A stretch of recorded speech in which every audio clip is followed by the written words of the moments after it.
E si passa al mister di mezzo, è il prima, e quindi il gilet dopo, giusto?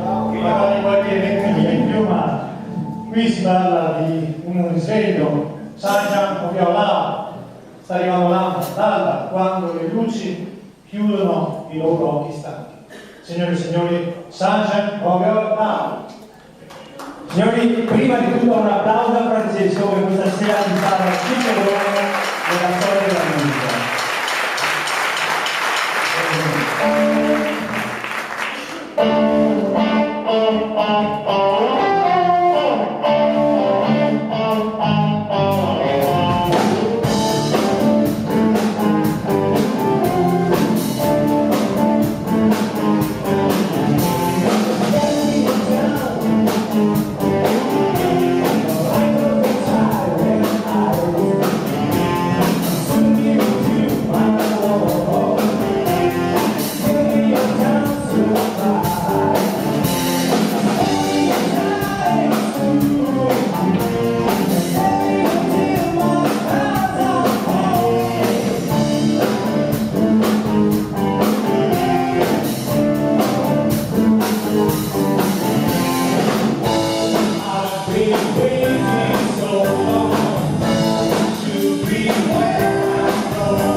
Grazie.